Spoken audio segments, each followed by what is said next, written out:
Peace out, Edizon Studio. I mean, let's do this Edizon Fitness. You can also follow Edizon Studio YouTube if you want. There's more of my music stuff, and like I'm producer as my profession. Here I'm doing sport related. And in this video, I'm gonna start this video by saying that I think we human beings tend to do better the closer we are in the nature. The more we are one with the nature. We hear the birds singing. We feel the rain on our skin. We breathe the actual clean air, which has a lot of oxygen. And if we really feel it, we sportsmen, sportswomen, we tend to be more feely. We feel things. Especially if we focus on becoming better. That's a lot of feeling. How you feel today, you ask. And this is like what you are answering. But yeah, today's video is about recovery, being good at something. It's not necessarily more is more, you know. And the simplified principle, what I like to follow, is just, well, that's the old school principle. The ABC of it is you train too much, you go weaker, you become weaker. If you train too little, you just stay on the same level. But if you train the right amount, this is what we are looking for. If you can actually train the right amount, this is gonna make you better. But that is the hardest thing to determine. And in chess we have a term, simplify. And ABC helps you to simplify. That's why we have theory. This theory helps you simplify. So how we simplify? That's asking the right questions. How we simplify? If you measure it and you're getting better, we can say we became better from last week or last month this much in percentage. Can I optimize this? Is the right question. Can less be more? Test it. Oh, I didn't do anything for 2 weeks and my record went up in strength, let's say 20%. Stuff like this can happen if you look into it. But that can be one of the hardest things for a person who try to develop. It's so counterintuitive.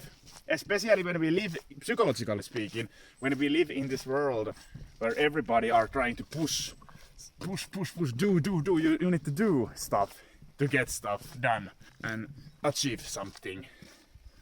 And oftentimes we tend to think also that more you do, the more you get, and also comparing to others. It's a competition.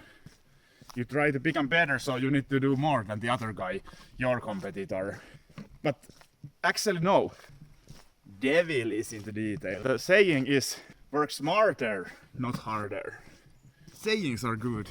Old people told these stories. They are like short versions of old people's stories from experience. This is experience speaking. All of those principles are very much principles I like to follow. And this is how over 100 kilo guy can do over 30 bodyweight dips. Deeply looking into it, giving himself enough recovery, giving the right nutrients, training enough. You need to get a lot of volume in to build a lot of capacity, but it takes a lot of time.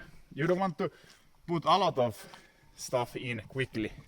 You know, I mean, if you train every day this parameter, you're gonna overtrain. They talk about concept of supercompensation. So you lift at 48 to 72 hours to hit that same muscle group again. That can be too much. On some weeks, maybe hit only once that particular movement pattern, let's say. Of course, there is multiple ways that he will hit the same muscle groups, but that's totally another topic. I easily go overboard with this. Recovery is enough sleep, not too much stress. It's the right amount of everything. Having the right nutrients. Let's talk about nutrient for that a little bit.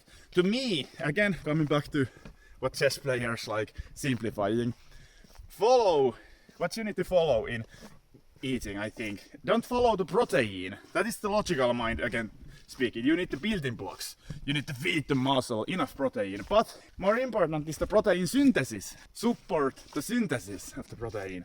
So it's hormone game. But then precursors, calcium, that helps you get more protein synthesis, potassium. If you follow potassium, you follow nutrients. This means potassium heavy foods will have a lot of other minerals, vitamins, cofactors. And now that you feed it correctly, enough antioxidants also, follow potassium. I think that's one principle, write it down. Many people overlook this. I don't hear any fitness people really talking about it. They talk about protein and like they simplify too much. Overlooking, very important thing. I think one thing why I'm so big is I'm not pro like sportsman, no, by no any means. But I did grow my thigh circumference to be 70 centimeters. I have 40, this is bodybuilder level, like circumference with this. You know, I'm just saying. 32 is my forearm circumference. You know, I could go on. You know, now I'm losing the weight. I seem to be losing all of my weight from my waist, basically. Now it's 89.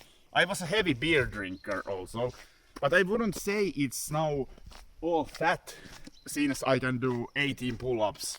Maybe not the cleanest form, so you might say it's 0. My last video, that form I use basically now, as I'm basically, when I was pulling, I was over 100 kilos with this clothing on, you know, pull-ups, chin-ups mostly. I like to focus on doing that. I like this look more than this open look. This too wide, weird. I don't like these muscles. It's just me, I'm sorry. I don't like that Bruce Lee weird. Like that's why what I use, like flying squirrel look. Funny look to me. And that's just aesthetics. One concept, this is gonna be a video later, but I want to share it because I think you need to see this in categories somewhat. That's theoretical stuff, theory stuff. Because if you understand these boxes of training styles, this helps you to determine how much you consumed yourself, if you will. How much, that has a term, I even used that method in my training regimen. Bottom line is, if you understand different training styles and how it affects your body, this is gonna help you understand how much you used up your nerves, let's say, the nervous system. So it's mostly about the central nervous system recovery. If you do just stamina work, let's say zone 2 cardio, mostly just this light jogging, let's say, 120 to 130 BPM. You can push it 135, so it's low, zone 3 maybe, 140 going into zone 3. Zone 4 would be the competition. Zone 5, full out sprint. I think so. Correct me if I'm wrong. This is how I at least understand it. So there is different boxes. Let's talk about them. So the boxes are endurance, stamina, cardio, endurance. Then you have strength.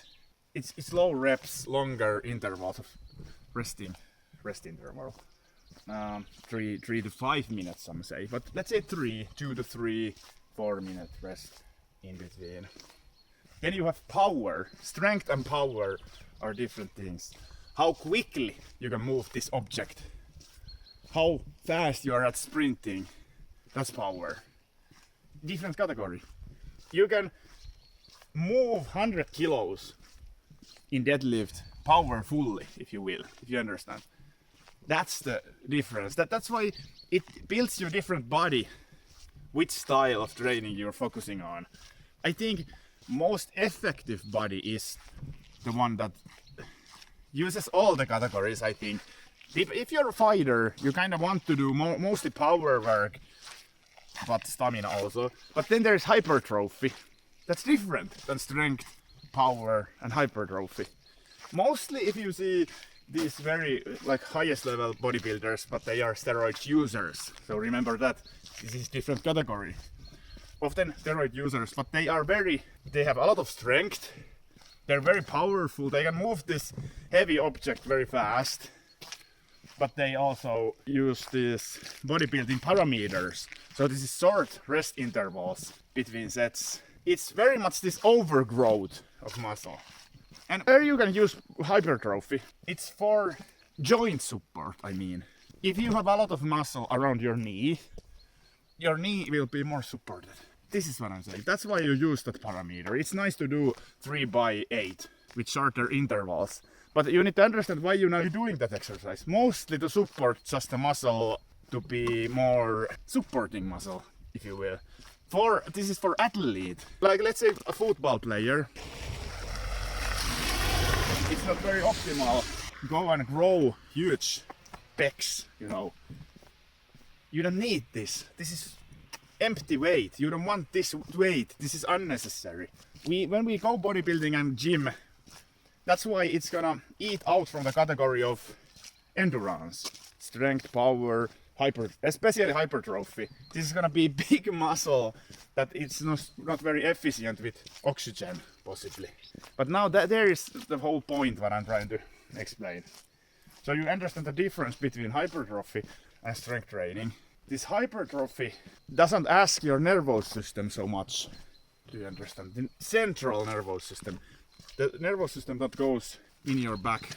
The central nervous system. You need to look human anatomy so you understand what I mean.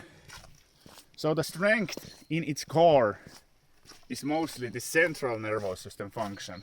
This is why you see very small people who can deadlift 250 kilos. That's the system they trained mostly. That's why they might have a really bad, let's say, endurance in a 12-minute run, Cooper test. They might not be good at that. This trade-off. You can be super categorized, specialized to this category. If you see these categories, now you understand where I'm going with this. And when we were talking about in the earlier video about different sport creating different body type, this is the whole thing. Now you can take all of these boxes. Let's add plyometrics, acceleration, and these quick turns. Let's add that to the mix. And let's add like calisthenics. You can add something like this. You can add some things. That's why I like these. Like when you see arm wrestling training, very specialized type of strength and technique. The whole body is a chain. If you think about boxing, you want the punch coming from your like feet like this. Can you see me do it? It's starting from here. The whole punch is coming like that, basically. I'm just trying to show it while I have this thing on my hands. There is this chain happening. It's very functional chain. It's technical chain. And then there is another box. Think about Lionel Messi, Cristiano Ronaldo. Technical training, techniques, right form, right posture, but stretching, having the right enough mobility. But all of those things play to each other. If you have enough mobility, you have longer step, handstand, having enough strength. With that strength, a lot of power, then you understand the plyometrics. Like maybe that's the same category. Like you come out from the ground quickly. Yeah, that's elastic. If you're elastic, quickly come out from the. Then there is like leg work. Like if you look a big guy like Mike Tyson and look him doing jump rope. That is so nice leg work. It's like dancing, well, even though he's so big, rhino-looking guy, and can have this leg work. Yeah, just a million different types of examples. The Usain Bolt, very tall guy, can have enough strength, mostly power, quickly doing those. It's looking like this when they're doing curls. It's just quickly moving the weight, just to train that system. It's very totally different. You have much more control with bodybuilders. They do like this and maximal range of motion often. Different style, different result, different adaptation. It's adaptation also. More oxygen, better VO2 capacity. Also talking about the heart, the shape of the conditioning of the heart. But I'm gonna leave it here. That's kind of going off topic, and I still easily start losing it a little bit because it's so complex things what we look into. But take care of yourself, stay natural. As I started this, stay close to the nature, breathe air, eat organic foods, eat all the colors, have all the colors on your plate, rest well, and take care of yourself. And we'll be stronger tomorrow than yesterday. Thank you for watching. Peace out.